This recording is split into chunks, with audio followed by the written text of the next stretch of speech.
Good evening and welcome to another episode of Secrets of the Obvious, where I address your questions on either the nature of non-duality or the nature of true reality or the true nature of essential self, that which you're all searching for in terms of the seeking of self or the understanding of self or what yourself is and what God is.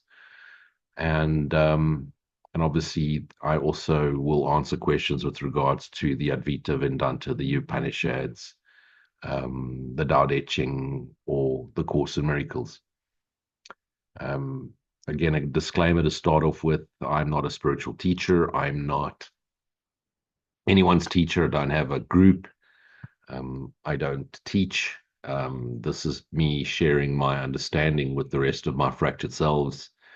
We are one indivisible self. You are a part of me as much as I am a part of you. And collectively, we all that have taken form throughout the universe are that one indivisible shared self we call the Holy Son of God, which is really just the extension of Source, or extension of Source energy, or the extension of God. Okay, so perhaps sometimes, and most definitely, my talks do become PG-21, so not for children, or sensitive ears. And I have a very specific view, perspective on what I am, what God is, on what non duality is. And none of it is just read in a book. Yes, I have read thousands of books on the nature of self, but unless I've had a direct experience thereof, I will not teach it or speak of it.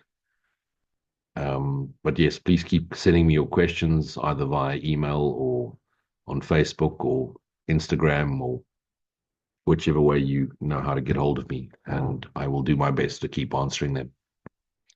So let's get started. Obviously, I've shortened the questions down to make it simpler and get through all the topics. This lady wrote to me a while back. Sorry that I'm only getting back to you now on this one. But 2 months ago, you wrote to me and you said that you are struggling with meditating. And her question is, why does she feel panic? Why does her body, she wrote specifically, why does my body panic when I get into a meditation or when I get into presence or when I'm listening to you speak? I start to feel panicky. Um, how, and she wants to know, how does she stop her body from panicking? Well, first of all, your body is not autonomous. Your body doesn't have any of its own feelings. Your body is simply a device that you have projected. You, the dreaming mind, we now take it to first dreamer position, where the dreamer yourself, our collective dreaming mind, fell asleep and projected 8 billion of us onto this planet and 9 septillion throughout the universe. Your body is a projection of a fractured part of yourself, your dreaming mind. Your dreaming mind is taken form, thought form. From that vantage point, you've then projected into physicality. The script of the ego is simply keep itself preoccupied with people, places, things, and events so that it doesn't awaken up to its true reality, to absolute reality. Why does it do that? Because it is imagined, it is believed and imagined that it has done something wrong. It has sinned, it therefore feels guilty, and it fears punishment. It fears being punished by that which it believes created it. Obviously, that is an incorrect perspective, perception. And since the dawn of mankind, we have been trying to figure this out. And many before me have figured it out. Jesus, Ramana Maharishi, Buddha, Krishna, hundreds of them. So to get back to your answer, it's not your body that panics. Your body has, as I said before, it's not autonomous. It doesn't have a will of its own. Your body's your projection. Your body's reacting to your thoughts, or to the thoughts more specifically of the dreaming mind. And the witness of the dream, the observer of the dreamer himself, when its characters start to awaken to true reality, they start dissolving from the consciousness of the dreaming mind. Dreaming mind is pure consciousness. Awake mind is pure awareness. So the body's not doing anything. It's your mind that is resisting the returning to self. Why does it do that? Because your dreaming mind believes that when bodies disappear from its consciousness, something is coming into the dream, light is coming into its dream, and it doesn't understand it. Consciousness cannot access reality, cannot access awareness. And so it fears its own demise. It fears its own death. It fears awakening to self, but it has no idea of what awakening to self is. It just recognizes that something inside itself, one of its own thoughts or thought forms, one of its own projections, is disappearing from its consciousness. And so it fears its own demise. So the next time you're in a meditation process, or you're experiencing meditation, or you're in a present moment awareness, and you feel the sensations and feelings of panic in the body, center, go deeper into it, go fully into it. Don't resist it. The more you resist it, the higher the panic. The resistance then accentuates the panic. So don't resist. Move fully into it. Go fully into the sensations, into the feelings. Go into the fear. And when you're fully in it, inquire. Go within. Do the direct approach, which I've taught you before. And not only I teach it, many teachers teach this. Many non-dual teachers teach it. Just observe the thoughts. Observe the sensations. Be aware that if you're observing thoughts, feelings, sensations, emotions, then you must be that which observes, not that which is experiencing. You are that through which the dreaming mind experiences the contents of its own consciousness, the contents of its own dream consciousness. So the fear that you're experiencing is because you're on the cusp of awakening to self, enlightenment. That's really all enlightenment is awakening to the true reality of your nature, your true essential nature. But the next time you're feeling panic, go fully into it. And when you're there, inquire, to whom do these thoughts, feelings, sensations appear? When you search for the origin of that whom, to whom it appears, you'll recognize there is nothing there but that which observes. You can also go the opposite direction and ask the question, from where do these thoughts come? And try and find the source of fear. Try and find the source of the panic. And if you delve deep enough into it, you'll recognize it's coming from nowhere. It's all you. And so you're deciding to either choose with the wrong mind or choose with the right mind. It's entirely your choice as to how you experience yourself as the content of this dream that you're having. So you're both the dreamer and that through which the dreamer perceives the contents of his own dream, your localized body mind. So don't panic and try and come out of the meditation. Go deeper into it. Practice self-inquiry and ask for help. Ask and you will receive. Okay, I hope that sort of gives you some direction. She then also carried on to say that she's at the stage where she doesn't want to be listening to spiritual teachers. She's listened to, and she's given me a list of teachers that she's listened to, mostly course teachers. And she's gotten to a stage where she doesn't want to listen anymore to spiritual teachings. She doesn't want to hear the course, or people quote the course, or people read from the course. And I understand that. You will get to a stage where the intellect is saturated with understanding. It's now time for transcendence. This is exactly the reason you're going into panic, because you're at the cusp of awakening to self, the cusp of enlightenment. So you want to know why you're now tired of listening to teachers, because no matter what you say or what you hear, what people say, words but symbols twice removed, concessions at best for the truth. And what you're really dying to do, your ego is dying to do, is to dissolve and return to its true essential nature. Because when you return to the knowing of your true essential nature, nothing you hear, see, feel, taste, it comes close to that joyful lightness of being. It's the only way I can explain it, the joyful lightness of being. So yes, and everybody's going to get to that stage where they're really looking for more of the silence as opposed to the yakety yak of the teachers. Ultimately, if you listen very closely, all of those teachers that get closer to the core essence of the truth have had glimpses, holy instants into the immortal reality, which is our true reality. We're all starting to sound the same. And no matter what I say, it's been said 1,000 times before for the last 10,000 years. So yes, at some stage you'll get to a point where you just want to abide in that silent stillness, that pure, undifferentiated awareness, which is the true nature of the self, the Holy Son of God, that which you are, the extension of God. So nothing wrong with you. It's not your ego now resisting. It's just the truth in you says, I know what I am. I know what this is. I'm seeing through the veil. I now don't need to listen to another story about what it is. I've heard it before. It's now time to abide in that present moment awareness, the pure lightness of being. So hope that answers the question. And then a third question from her, which is a little contradictory to the previous two, because the way she's explaining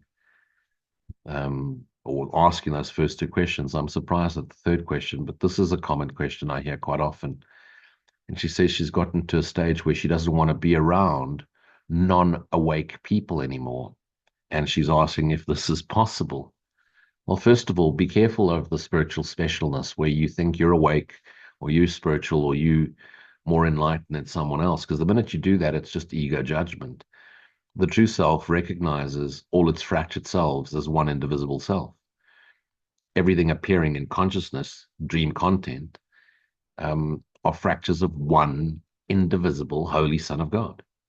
So until the entire dreaming mind of the Son of God awakens to self, you are going to meet aspects of yourself, whether they're reflecting you back at you in terms of your localization, or just reflecting unforgiven parts of the dreaming mind back at you. So until the dreaming mind awakens, whatever is in form is still going to meet parts of itself which are completely asleep or semi-asleep or semi-awake to self. So in this world of duality, no, it will never end. Not until we as one indivisible self awaken to God's absolute reality. I hope that clears that up. So maybe not the answer you wanted to hear, but in my experience, I'm still meeting the A-type souls often. Well, less so, but they're still around. Just get into traffic for half a day, you'll see. Okay, next question. This lady wrote to me and gave me a long explanation of what happened, but in essence, she's saying, I had a very traumatic childhood. And what she wants to do is, how do I find out what I did in my past life to experience this childhood trauma, which still affects her well into her 70s? So she's been experiencing the repercussions, the remnants of her childhood trauma. And she wants to know, what has she done? What does she do in her past life to experience the trauma she's experiencing now? Now, what you've done in your past life is actually irrelevant. It's what you've done to yourself, Holy Son of God. You fell asleep and imagined what you could be. And as you fractured and projected yourself into billions of fractures, these fractures took form, thought forms, spirit, or souls. And you then try to recognize what you were through the experience of what you're not. A part of you was afraid of awakening and imagined a fearful, vengeful God. And part of you wants to remember, because within us all is the holy memory of our true self. It cannot be left or disappear, because the very essence of what we are is peaceful, joyful love, unconditional, undifferentiated awareness. So, I mean, you could go and do a past life regression, but all you're going to do is you're going to get trapped in the activities of your past life. You fell asleep. You imagined you did something wrong. You imagined you were rejected. You imagined you were unworthy. You imagined you were abandoned, unloved, not good enough. And subsequently, every single projection thereafter, every single incarnation thereafter, you've tried to remember what you are. And since you, the dreamer, now we're taking first dreamer position, scripted your whole dream, You've decided on all the myriads of stories that your fractures are going to play out, every single one of them. But something happened in between your stories. So the dreaming mind thinks it has free will. It thinks it's inventing new stories all the time. It thinks it's redesigning the direction of its dream. What it's not aware of is that there was an intervention. As soon as the dreaming mind fell asleep, God called his son to awaken. God's voice, which triggers the essence of what we are, the memory of God within us. God's voice aligns with the inner essence of what we are and calls us to recognize ourselves. And so through the experience of the neti, deductive reasoning, we recognize what we are through the experience of what we're not. And so the myriads of incarnations that you've had, in each incarnation, you lighten up, you clear your shadow, you clear the projection that the dreaming mind projected you as the initial thought in form.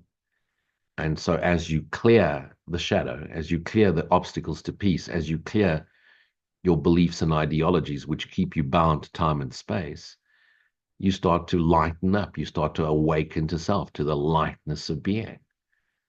So what do you need to do to recognize why you've had a traumatic childhood? You need to recognize that you chose to fall asleep, Holy Son of God, and that the path to remembering yourself is to ensure that you practice forgiveness, that all those traumas that you've experienced lead you to understanding what they're all about, the fact that they're pointing you back to there must be a better way. Once you recognize there's a better way, you forgive to release that from yourself. And ultimately, true forgiveness is the recognition that it's just a dream. So it never really happened in your true reality. No matter what happens in the world or in the spirit world, it's not true.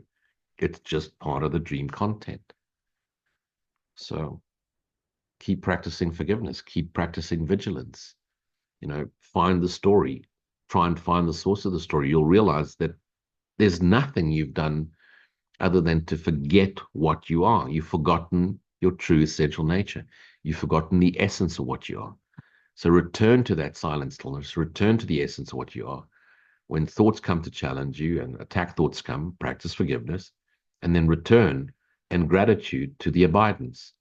And when you abide in silent stillness, the work is being done for you. You don't need to do anything. That's the beauty of God's grace, is that all he's asking you is to be willing, give a little bit of willingness and abide in silent stillness so you can drown out the noise of the chattering ego mind and be quiet long enough just to hear his voice call to you and proclaim to you that you are wholly innocent and that you deserve the peaceful joy of heaven. It's about as simple as it gets. Hope that helps.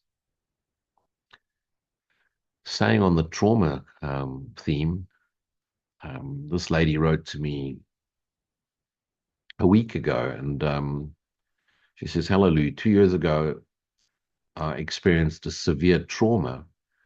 I had an amazing life before I was attacked in my home. Now my whole life is a mess. I cannot function normally. I cannot have an intimate relationship without having immediate flashbacks. I've been for counseling, but deep down I still feel angry. The Course in Miracles says I should forgive. But why should I forgive my attacker? And how is forgiving him going to help me?" So a similar story to the previous one, the 7-year-old lady who had a traumatic childhood. So first of all, I'm really sorry that you've gone through such a devastating experience. No one deserves to be attacked, and please don't ever think, what have you done to deserve this? You've done nothing. We collectively have fallen asleep, and because of our sense of guilt, sin, and fear, we're doing this to ourselves. We're hurting ourselves. So my heart goes out to you that you've had to go through such a traumatic experience, and to make it worse in your home, a place which should be your place of safety. So yeah, I understand that, and please be patient with yourself and give yourself time to understand and to heal. And I'm glad you're reaching out, and I'm glad you've asked for help. And I will connect with you in the next day or so, and we will have a one-on-one session. Okay, so you're asking the question, why should you forgive your attacker, and how is forgiving him going to help you? It's only going to help you. You're not forgiving him to get away with a terrible thing that he's done.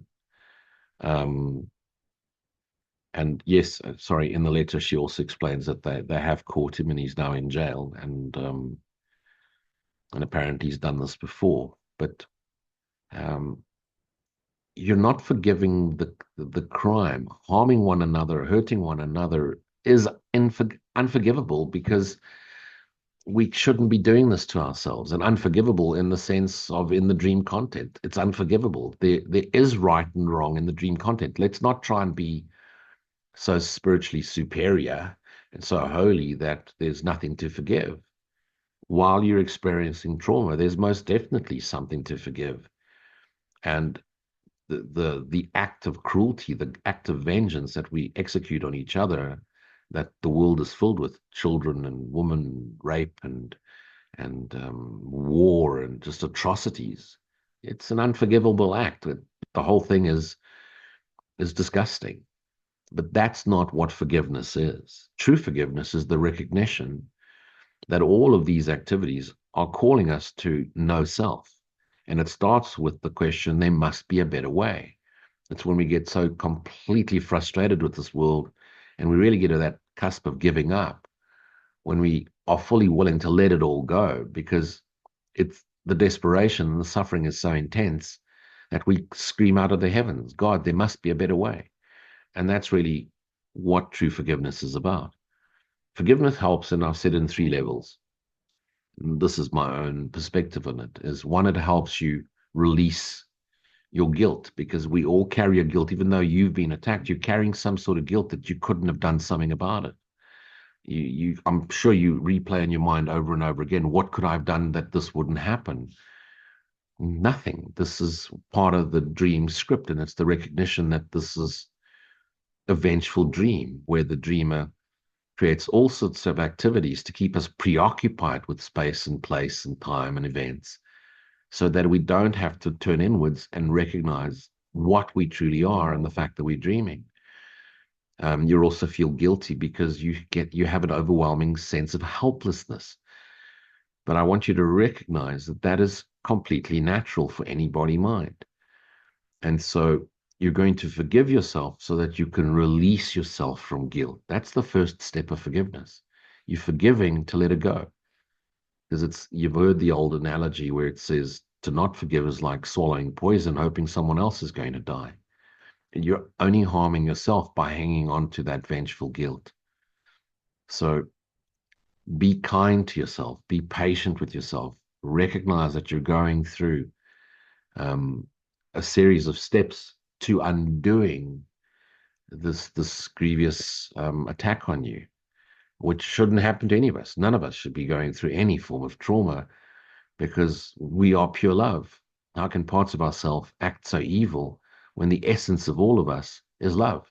Well, it's because parts of ourselves deny love and deny any light within us, because they've given up on any form of love. So yeah, forgive yourself to release the guilt that you carry in the sense of helplessness. Then forgive so you can forget forget. To forgive is to forget.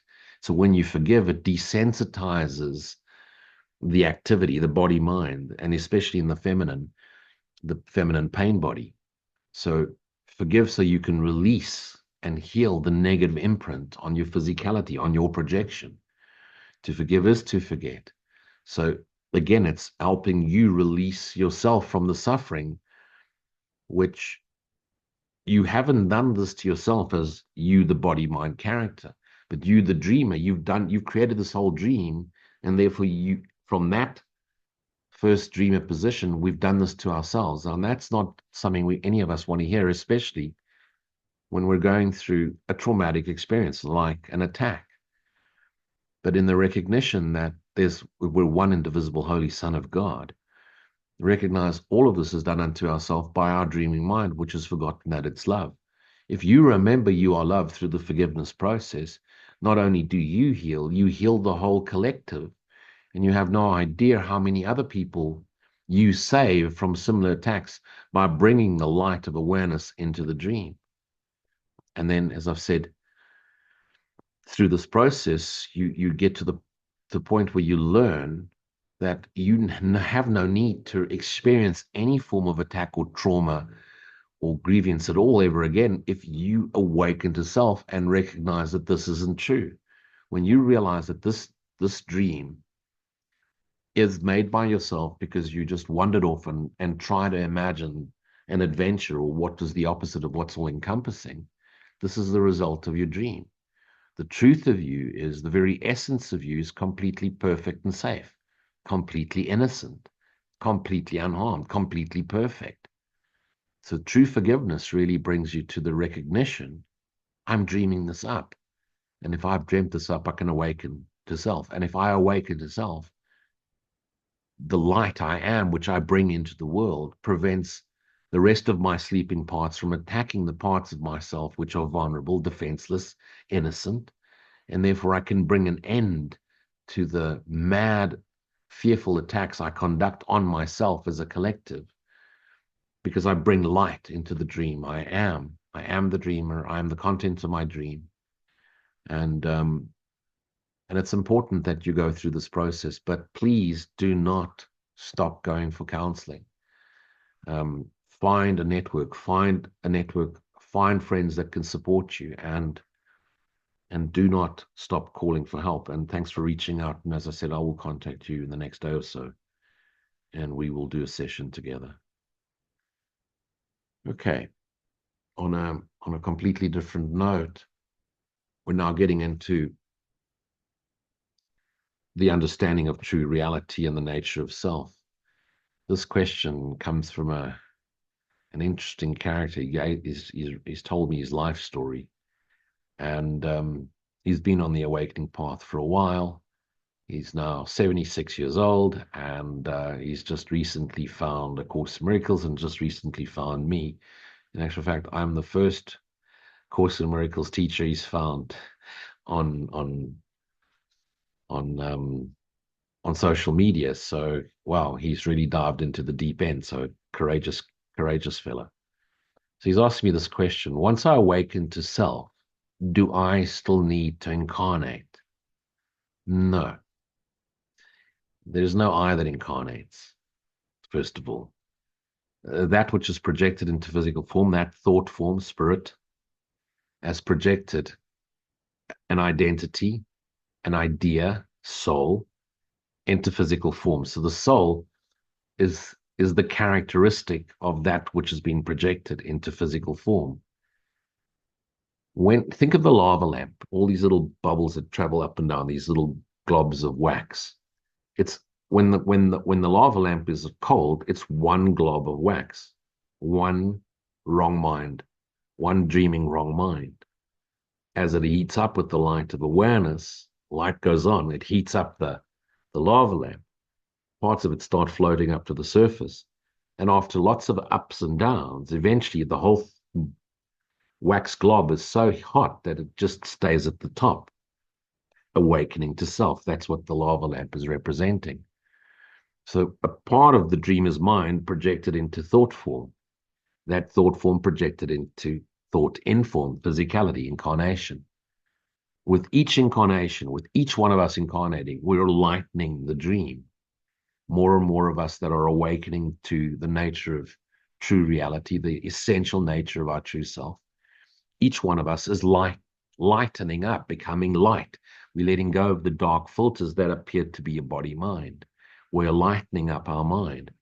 So when that which is projected as you returns to the spirit world, you still go as an individual soul, identity in the spirit world at that level of dream state, first dream, the secret dream. You're collecting information, awareness from the collective conscious dreaming mind. Parts of you that have fractured as other beings, Jesus, Buddha, Krishna, are lit in the dreaming mind, and they are sharing their light of awareness with the rest of their fractured selves. That's where the character Jesus resides, and all the ascended masters. They ascend, they abide as souls, identities in the dreaming mind. Why don't they leave the dreaming mind and return to the right mind? Because it's one mind. Like, no character awakens individually. When they awaken to the nature of right-mindedness, Christ's self, they remain in the dreaming mind as the lit parts of the highest part of the wax and the lava lamp, the heated part of the lava lamp. And they add their heat to the rest of the globs that are going up and down. So if you've awoken to self, you can then reside in that highest dimension, that the highest dimension of the astral plane, the spirit world, where you lend your light to the rest of your fractured selves. But let me tell you this, when you're watching the rest of your fractured selves appear to suffer in their forgetful ignorance, you'll want to bring yourself back into it and help light them up in the plane of duality, physical earth. Why? Because there's a faster awakening here in duality than there is on the astral plane, where there's no duality. There's still a sense of separation, but there's no intense anger, hatred, fear in that realm. The intensity of it is hidden, secret dream, but it's made manifest in this world of physicality, where extreme duality is the nature of the game. And so you think you don't want to return to this world because you've awoken to self and you've been through a hell of a time, and that's probably why you don't want to come back. But I can tell you this much: if you've awoken to self, you won't incarnate and put yourself through hell again. The essence, which the character, the soul, which was Jesus, for example, awoke to self, has no need to incarnate, and is now the lit part of the dreaming mind, sharing its light with the rest of it. It doesn't need to physically incarnate because it's one indivisible dreaming mind, which then will dissolve in the light of awareness and return to the light, the indivisible shared self. It is. We are. We all are. So there's no you in the future if you've awoken to self, unless you, the aspect of the fracture, as lit up and chooses to bring its light back to this earth. That's what the true teachers for God are. They are those that have come before, awoken to a certain level of self, have come back to finalize their lessons or not, or have come through awake to share their awakened sequence with the rest of their fractured selves. That's what we're all doing in this plane. But I promise you this much: you do a lot more for the collective awakening by just lightening up. And when you return to spirit world, just adding to the light until the whole dreaming mind is lit. And what happens to the shadows, the fractured thoughts and form projections, when all there is light? No shadow is left. The light dissipates, dissolves the darkness, and light is all there is. Self is all there is. God is all there is. So no, you don't have to come back, but you probably will want to come and help the rest of yourselves. Okay, next question. Lou, I'm new to your group. I've listened to many ACIM teachers, but nothing they say can be applied to everyday challenges. That's you're finding the wrong teachers. There's a lot of good teachers out there. Keep searching until you find the right one. Carol Howe, for example, will give you very practical applications on how to apply the non-dual philosophy of the Course into the everyday life. Keith Kavanagh is another one. Keith has a beautiful way of explaining present moment awareness and bringing the light of awareness through his answers. So there's a lot of it. Nick Arundis in South America. So if you're Spanish speaking, find Nick Arundis. He's a beautiful teacher. He teaches a most divine direct path. So there's quite a few of them. He carries on and he says, I was agnostic, but I'm now starting to see evidence of something bigger, larger at play here. I hear many ACIM teachers say that this world and universe is an illusion, but it feels very real to me. My experiences feel real, and so does the pain in my lower back. Can you please explain what it's all about? Furthermore, what's the purpose of understanding the non-dual nature of reality. All it's done for me is taken away any sense of fun and meaning and purpose for being alive. Okay, great question. Thank you for that one. So yeah, I hope I've answered the first part. Keep searching until you find a teacher. There's lots of them. When you really earnestly search, when you're ready, the teacher will come. When the teacher's ready, the student comes. So they're out there. I have quite a direct approach, but so you're welcome to keep listening. I hope I can guide you. You do ask her if I do one-on-one counselings. No, I don't, unless it's a critical and radical case, in which case I will make myself available. But no, I run a company. I have a full-time job.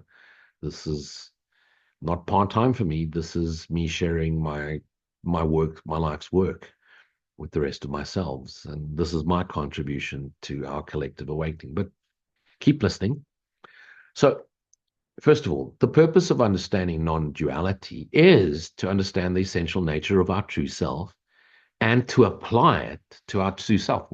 When you recognize what you are with total clarity and total certainty, you start to apply it. Let me give you an example.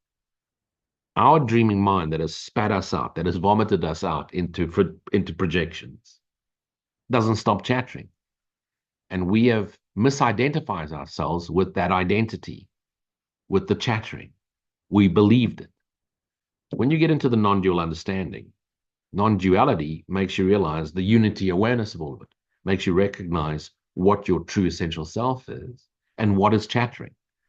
Your false self, your dreaming self, your fearful self that is afraid of dying, awakening to self. The minute you start applying it practically means when you hear it, you catch it, you say, no, thank you. You can go the direct path. You investigate. To whom does it appear? Or what is the source of the chattering? You'll find that there is no one to whom it appears to, because there's no you. If you're observing the voice and the chattering, then you're not this, and you're not the voice. But the voice is within you. That voice is the false you. But there's another voice within you. And when you start listening to that voice, the blissful, joyful lightness of being, the silent stillness, the extension, it's almost like a Om of God, which just brings us into being. Those thoughts which have captured you, made you angry, made you fearful, made you vengeful, made you disappointed, depressed, feel unworthy, feel not good enough. You don't listen to them. And so you return to the joyful lightness of being, the silent stillness, which is the core essence of what you are. As you start to apply that, what you're in essence doing is you're forgiving your forgotten, vengeful self. You're forgiving the fractured part of you, which isn't real. And you're identifying, and this is a world of identifying with, but you're now identifying with what you really are, not what you appear as, not your sexual identity, not your skin color, not your race, not your nothing. You're identifying with the pure essence of what you are, pure spirit.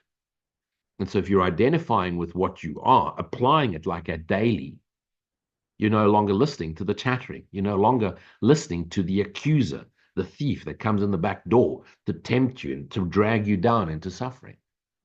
So when you apply the non-dual understanding, there's that beautiful line that says, the peace of God that transcends understanding into the knowing of the joyful essential nature, the lightness of being you are. That's the purpose of non-duality. It's not so that you go around going, the whole world's an illusion. This isn't real. I'm not paying attention. I can detach from this.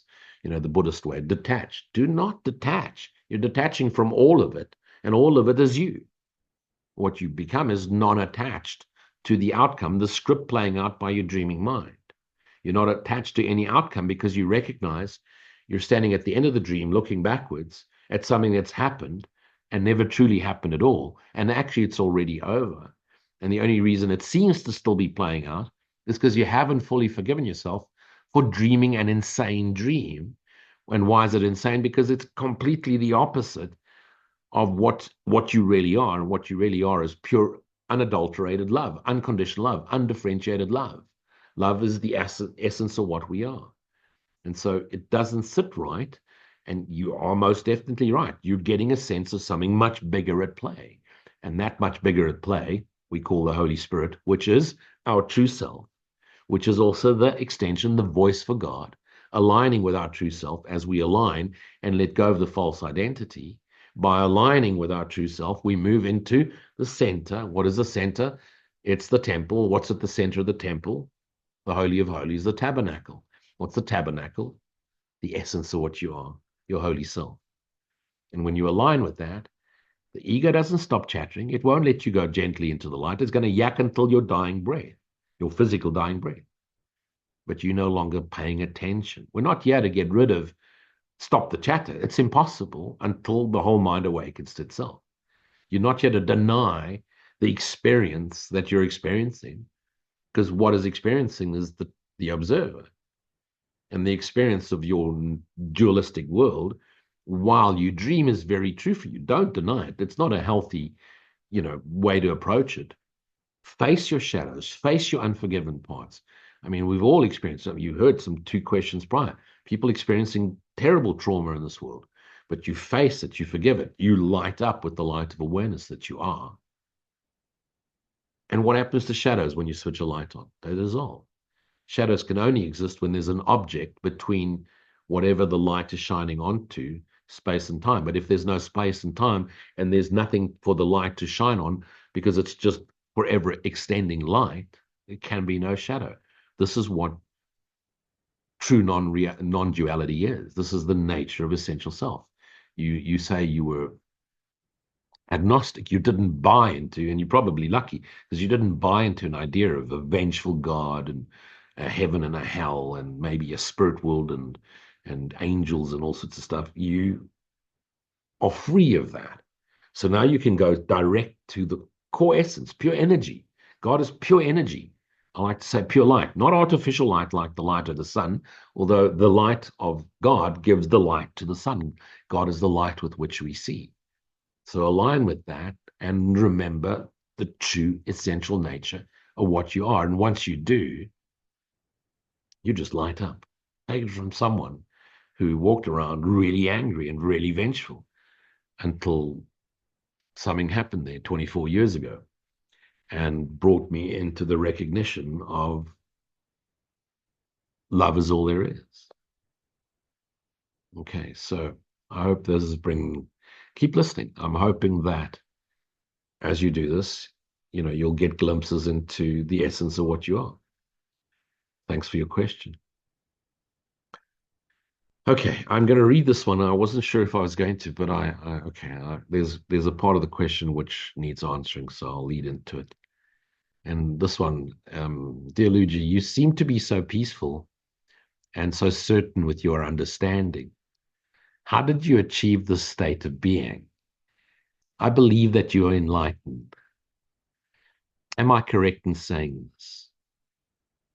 I'll stop there before I go on with the rest of the question. No, I'm not enlightened. There's no such thing. No one is enlightened.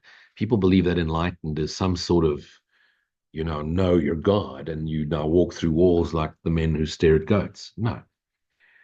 What I call enlightenment or awakening to self is only the recognition of our true essential nature. Every single one of us gets a glimpse into it throughout our lifetimes. Those that are truly willing to delve into the nature of true reality, the nature of self, the false self, to discover the lie, to clear through the veil, to get rid of the veils of forgetfulness, to remember self, to remember God. Those that are truly willing, it's your willingness that awakens you to self. I seem to have gone on a path of searching and studying and reading and questioning and really delving in through the contemplative process and the deductive reasoning, the neti, and hours of contemplation, hours of meditation, hours of reading. But really, what brought me to the awakening of my true essential nature, our true essential nature, that holy instant, which I'd had a glimpse of as a little child when I saw this apparition of what I thought was an angel, which was this delightful play of light, which is the essence of what I am playing with my awareness, bringing me into looking at it another way. And these were blissful moments. And then as I moved into my teens, it disappeared. And in my late 20s and early 30s, I really started to look for it again. And did I search? Boy, did I search. But what really brought it about was my willingness to let it all go, to let go of the identity, let go of the belief in sin, fear, and guilt, the belief in an afterlife, and to really die to self. That willingness is what brought it about. Am I always awake to self? No. There are definitely some moments where I want to slap someone upside their head and I am completely trapped in the body mind identity. But when I'm in a state like this, when I'm in my contemplative state, I'd say 80% of my day really lately is in a peaceful state of awareness where I'm aware of the awareness I am, and I'm aware I'm dreaming, I'm aware of all of this, and I've access to all of it because all of it is me. Enlightened? No. Awake to self? Yes. Is it the same thing? Perhaps. Am I aware of self? Yes. Am I aware of our shared self? Love is all there is? Yes. Am I aware of my essential Christ self? Yes, most definitely. Do I remember God? Not as a being, but as the infinite lightness of being, the core essence of what I am and what we all are. Am I always peaceful? Hell no. No. I'm a business strategist. I run a company. I have clients. There's an A-type soul around every corner. There's a fractured part of myself lost in translation around every corner. Sometimes they manage to trigger me, not like they used to, not at all, but not always peaceful. Certainty. I'm only certain of what I'm aware of. I only truly know self. I know the essential nature of self. I recognize now that I don't actually know anything. I don't know what anything's for. I don't understand the script at all. I thought I did at one stage, and then I recognize I don't understand any of it.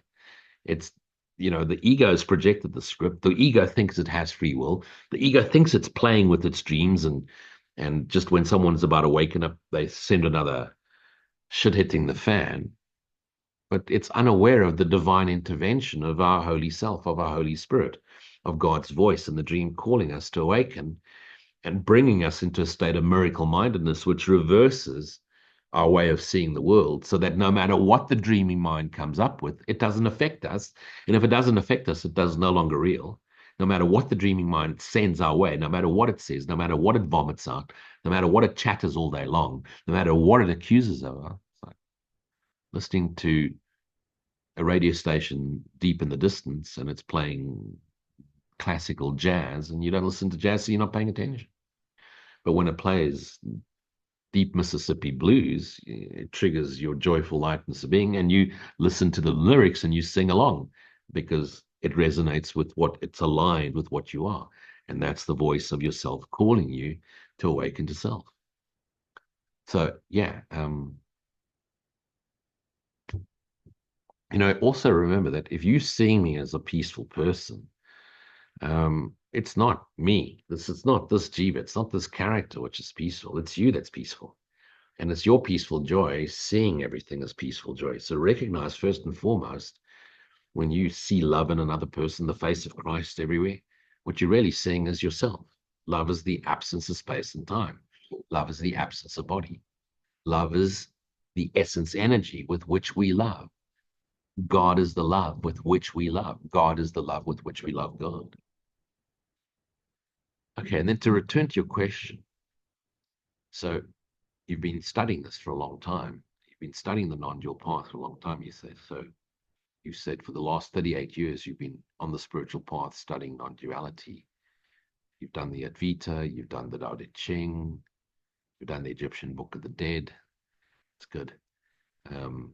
So you're asking the question, you're doing all the spiritual work. Why does it seem to get tougher as you get older? You've been on the spiritual path, and the challenges never seem to end. You understand non-duality. I understand non-duality, she says. But duality continues. When does the duality end? When does the suffering end? The suffering ends when we, the Holy Son of God, one indivisible self, awaken to our true reality. While we dream, the part of our mind which is dreaming is in a fearful state. And what's it afraid of? a vengeful God. It's imagined. The God of the Bible, which is actually not the real God. God of the Old Testament's just Anunnaki, Enki and Enlil, but the God that we've translated into being the creator of the universe. God didn't create the universe. The dreaming mind made manifest the universe. To create is to extend pure light, to extend itself. That's what creation is. You create from self, light. What is physical, space-time matter, is making manifest. Consciousness, it all happens in consciousness, dream content. So when do we awaken? When we stop making manifest and we extend the light we are. Why do the challenges never end? Well, first of all, the challenge is coming because there's a part of you which is unforgiven. And so what appears as challenges, if you are awake to self, they would just seem like byproducts. It wouldn't bother you. If they're triggering you and you're seeing it as a challenge, it's because it's trying to get you to look within and see what part of you is still unforgiven. What shadow work haven't you done? What parts of you haven't you faced? And people say you should integrate your shadows. You cannot integrate your shadows. You cannot integrate a shadow into the light. But you need to face it. You can't just go to the highest dimension and abide with the ascended master. You've got to face your unforgiven parts of your projection, your fractured self projection. The dreaming mind has to do it as a collective, and you, the projection of that dreaming mind, you, the puppet, need to realize I'm on strings and I'm here to play a certain role. I need to deal with this role and then cut the strings and realize I'm not only the puppet, the strings, the hand. I'm that which dreams this whole damn thing up. And if I'm dreaming, I can awaken. When does the suffering end? When you no longer recognize yourself as a body, because all suffering has got to do with the body. When you recognize and identify with the essence of what you really are, right-mindedness, you identify with spirit. God abides in spirit. God abides in you. You abide in spirit. You abide in God. And when you recognize the stream isn't real and you get back to the core essence of what you really are, no matter what appears on the movie screen in the consciousness of the dream, doesn't affect you because you are the light of awareness. You become the light of awareness, and you become the light of awareness for all those around you. But for as long as the dreaming mind dreams, for as long as there's projections, characters, either in the dream world, secret dream, or in the physical realm, the suffering doesn't seem to end. But to the character awakened itself, to the thought form that has recognized it is pure light, it seemed to be a shadow that projected into physicality. It now recognizes its light. No matter what appears in the dream, even to itself, to the body, no longer affects it. Why is there a pain in the back? Why is there a suffering in the leg? You've done something.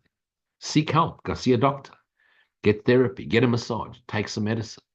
No, but it's not spiritual to take medicine. According to whom? Unless you can walk through walls and defy gravity, go see the doctors. It's all part of yourselves that have come before you, creating and inventing ways of healing the body-mind. Why? You want to heal the body-mind? Well, you want to heal it long enough so that it can be healthy long enough so that you can recognize self. Once you recognize self, then you can go crazy, take up smoking, drinking, and racing motorcycles. Doesn't matter because you're awake to self. Doesn't matter. You just want to be present and shine the light of awareness no matter where you are. Hope that gives you some clarity. Okay, I have answered this one before, but it's been a while back, so I'll answer this one again. She gives me a long story about reading about angels and channeling, and she had a friend that was a channeler that passed away recently. And she's questioned it her whole life, even though her best friend was the channeler, a very famous one, in actual fact. A little cooked, but famous nevertheless. No judgment, just cooked on the inside, cooked to perfection. So what is channeling really? Is it really real? And who do the channelers really channel? Where do they come from? Where are they? Where do they reside? And so the questions go. Let me answer it the most simple way. There are three types of channeling, so three types of channelers that do channeling. The first one is your spiritual gook. This is fucking mad. It's completely insane. It's seen the channeling. It's seen the person on the stage getting attention. It wants to be seen as spiritual, wants to be seen as special. It has intuition because it's an empath. It has intuition. It has connection. It's ultimately you're connected to all of it. Why? Because there's one dreaming mind. It gets glimpses into other people's awareness and thoughts and consciousness. So it's getting glimpses into it. And now it thinks it's special. And then what happens? Instead of abiding therein and sharing it, ego takes that and captures you and says, I'm special, and I'm now going to channel Zork from Zook. When channelers start behaving strangely and start bitty bitty beeping and acting all weird and snorting and growling and speaking in a different accent, dan praat hulle vlot kak. Absolute bullshit. It's an act. And you'll notice they're just regurgitating something they read, and they regurgitate the same things over and over. You ask them a direct question, they're of course going to tell you your future, and it's just going to be a gross generalization. You want to put them to the test, ask them a specific, very specific question. What did I have for breakfast on Monday? If you've had something unusual. Because the chances of you having cereal is pretty high, or if you're a vegan. And if you're a meat eater, then you probably had egg and bacon, chips and toast or whatever. If you're English, you probably had an English breakfast. So be very, what was the name of my horse at the age of 9? Go that way. Ask a very specific question. You see, they won't be able to answer it. Because what are they channeling? Their own identity as a higher self. It's an identity of what they think they should be when they're a higher self. It's all made up. Stay away from that. You can see them. Okay.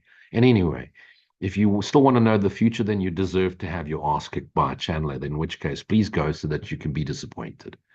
There's no future. Be present here now. Okay. Forget about the future. When are you going to meet someone and you can find eternal love in the future? Now, if you're not loving now, and if you're looking for love from a place of emptiness and loneliness, all you do is going to attract a corresponding mirror that's going to reflect the loneliness back at you so that you feel lonely even in a relationship. So forget the future. Forget the channelers of Zork and Zook. Okay. And if they have to act funny and breathe funny and hyperventilate and speak in accents and fucking mad. Okay, that's it. Calling them out. Then there are people who are generally they on the path of bhakti devotion, and what they're really doing is they're channeling the ascended master. Let's just get that for the record straight. There's no the ascended master. Christ Jesus, Buddha, Krishna, Ramana Maharishi, Neem Karoli Baba, Sai Baba, Nisargadatta, all these wonderful teachers that we hear about that have awoken to self are now residing as the collective light in the dreaming mind, lightening up the darkness of the dreaming mind until the whole dreaming mind is lit. And the minute the dreaming mind is lit, it then mirrors the awake mind and the two merge into one. So you're not actually channeling anyone, not Abraham, not Jesus, not you're channeling your highest awakened self. They may come as characters, but the essence of you is all of it. So you think you're channeling Jesus, you're still channeling yourself. It's all self, one indivisible self. Yes, there are parts of our collective dreaming mind that have awoken to self, the Jesus character. And did Helen Schuchman hear the voice for Jesus? In her awareness, it was the voice for Jesus, perhaps. But in essence, what is she hearing? What is the voice for Jesus? It's right-mindedness. So she's hearing her own holy voice. So the minute you recognize that, why am I being so direct? Why am I taking you straight to the very core of what it is?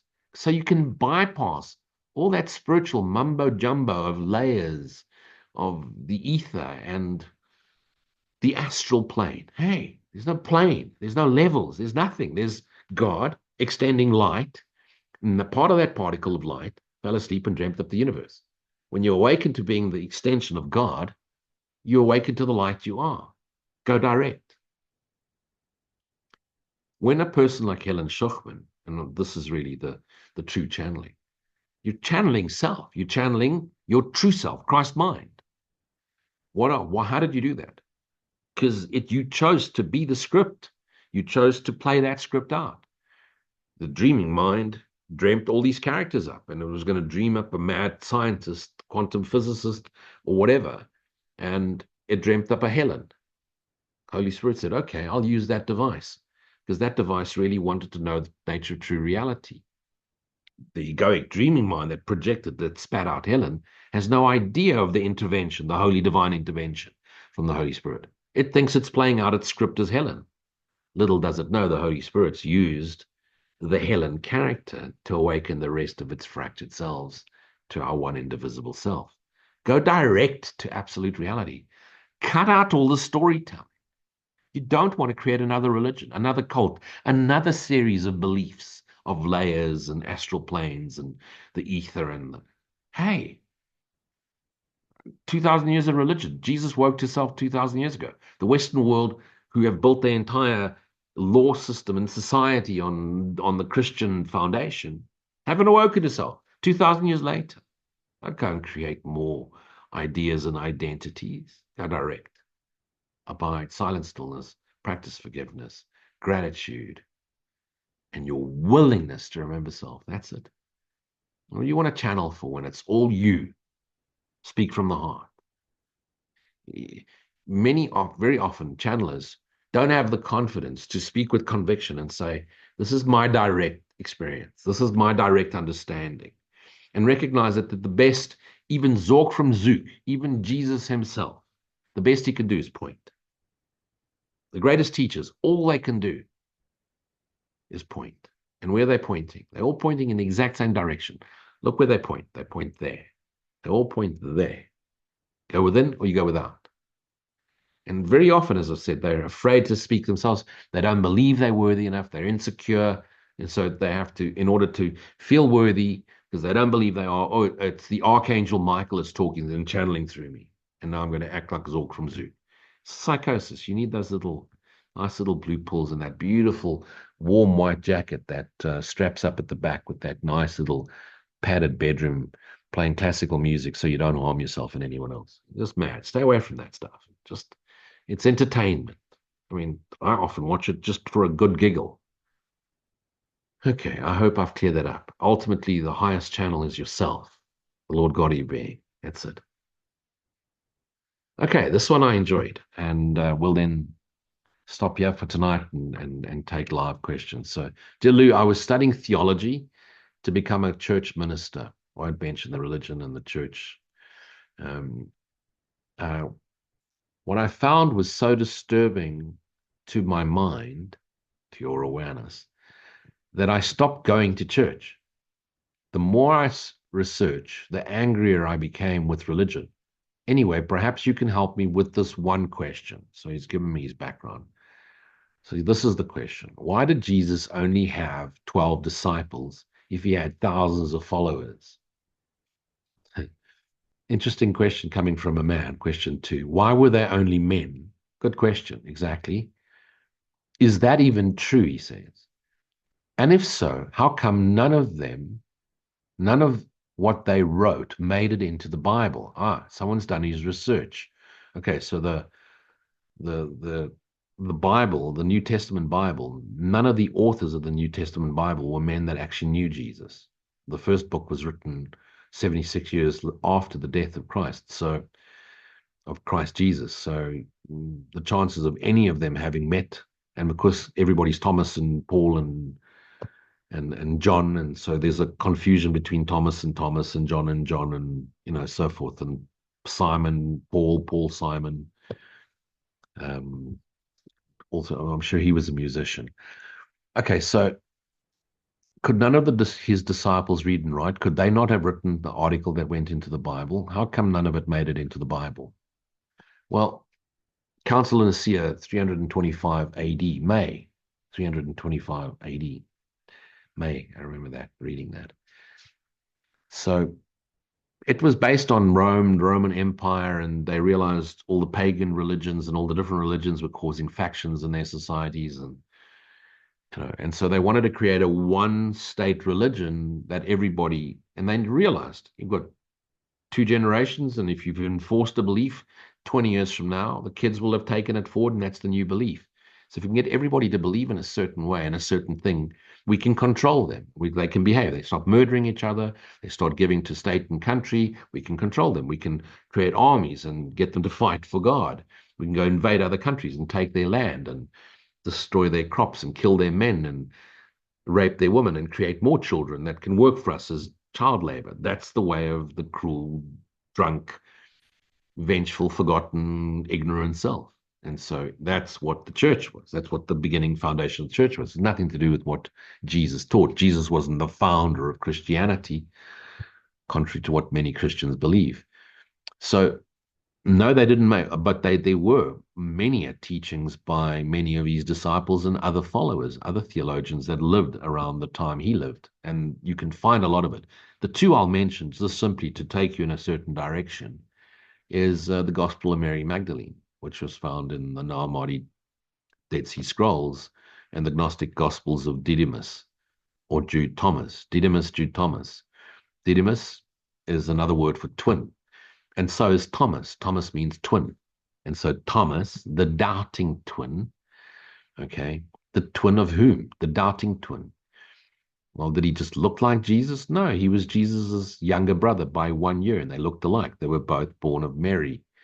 And so the doubting twin, the one that didn't believe Jesus died and then asked for proof, he became the most dedicated follower of Jesus. And it was Jude Thomas that took the teachings to India. He's actually buried in India. And there's many a scroll written by Jude Thomas, the doubting twin, Didymus.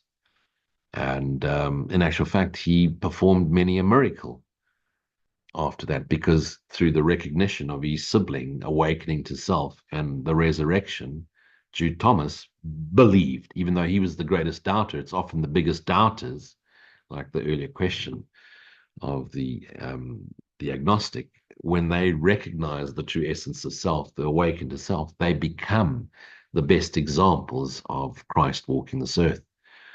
So yeah, there's a lot written about it, and the gospel, the Gnostic Gospels are beautiful and quite difficult reading, but just go to the Gospel of Thomas, or Didymus Jude Thomas. Also the Gospels of Mary, which is really the Gospels. Some scholars say it's the mother of Jesus, but remember, Mary Magdalene was a very, very wealthy woman. In actual fact, she supported and financed Jesus throughout most of his travels when he returned, and even may have even traveled with him to India and sponsored and supported him, because she came from Essenic nobility. So there was a lot of wealth to that family. There's so much written that we're unaware of. If you dig in deep enough, keep digging. But let's get back to the question of the 12 disciples and the 12 disciple analogy. It's actually an analogy. There weren't 12 disciples. And think about someone who's awake to self. You wouldn't walk up to a random stranger and say, listen, leave your family behind, throw your fishing nets down, stop doing what you're doing, and follow me. I am the chosen one. That's ego speaking. The church would love you to believe that, because then they can convince you to give up your day job and go work for them full time. It's all strategy. It's all manipulation through beautiful stories. Bullshit. They weren't just 12 disciples. There were a lot of apostles, people that believed in this man, that traveled the world and demonstrated the likeness of being. The 12 disciples goes back to the days of Thoth and Enki and Enlil, and it's all to do with mythology. The 12 disciples, how many planets have got circulating the sun? 12 planets around the sun. Well, some say there's 11. There were 12. And the sun signifies the Son of God, and which the planets circulate around. The light has come. And the 12th planet, which is, of course, now missing, is the asteroid belt, is when Tiamat, the planet, the little blue Kachina planet, Tiamat, from where the Anunnaki come from, one of their moons on that specific cycle struck the planet that was where the asteroid belt is. And that destroyed the moon and destroyed that planet. And a part of that rock went spinning into all directions. And one of those rocks made its way to Earth. Part of it wiped out whatever life forms there were as on Earth at that time. And another one went into orbit and became our moon, which is why moon rock has got nothing to do with anything on this Earth. And all moons generally come from the planet they circulate. Our moon doesn't. Yet the composition, according to scientists, of our moon is the same composition of the asteroid belt. There you go. So it's all an analogy. It's all referencing. It's a story of the history of the world, 12 around the sun. So there weren't 12 disciples. And of course, the woman there. And remember, the Essenic community, the woman read and wrote, and the woman taught the little young boys. So it was a narrative tradition of teaching through symbology. And a lot of the sacred geometries you can root down to the Sumerian tablets and the Essenic teachings. So I highly recommend one of my favorite teachers, and I was blessed enough to meet him way back when he was still alive in 2009, Zachariah Sitchin. Look up his work, 12th Planet. Look that one up. Wars of Gods and Men. And then someone I haven't met, but I've been watching his YouTube videos, is phenomenal. By the way, he also followed the cloth. He also became a minister priest. He was also in the church. He was also a theologian. And through his research, he uncovered a whole lot of truths and is made a series called The Fifth Kind. So look up Paul Wallace. Paul Wallace is a remarkable mind, and he's getting it. He gets it. He fully gets to the reality. He gets to the origin stories of how the earth was formed and who the gods were and the aliens that came and inhabited us and created the human species. Okay, I got time for one more question. Lou, what happens to my consciousness when I fall asleep? Where does it go? What perceives the contents of my dreaming mind? You're now talking as a body mind.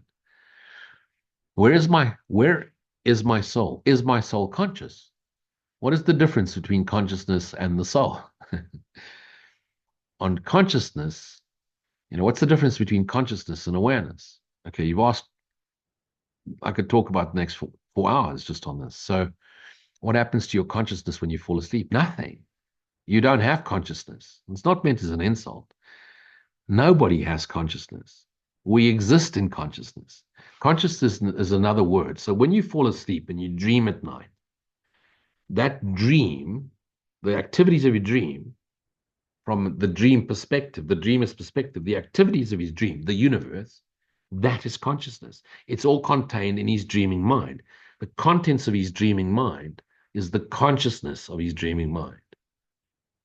When he awakens to self, his dreaming mind collapses, dissolves, disappears in the universe. And what happens? He returns to his awake self. His awake self, we use the word awareness.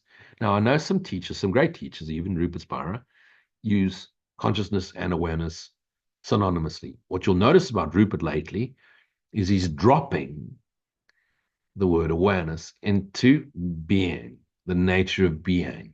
So consciousness, dream state; awareness, the nature of being. Self and God is one indivisible self.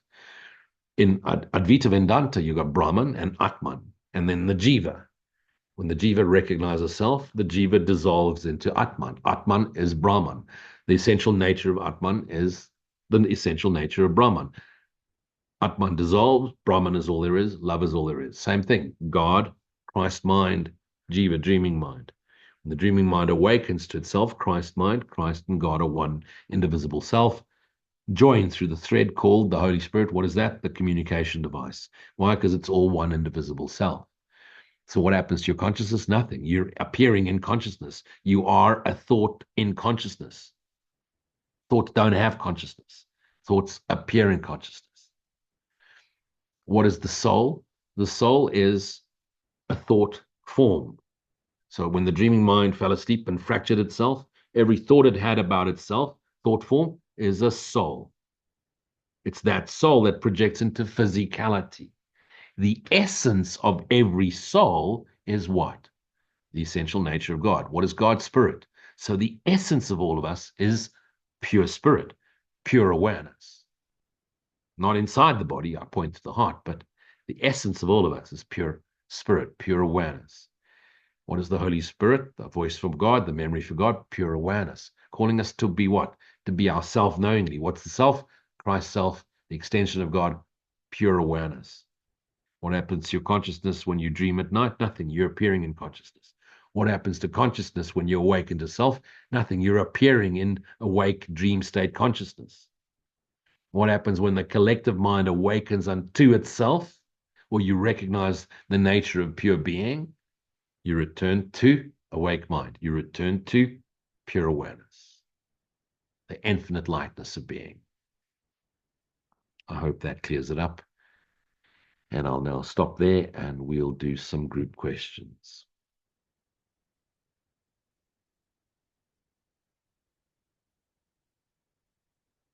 Thank you for joining me, and be blessed.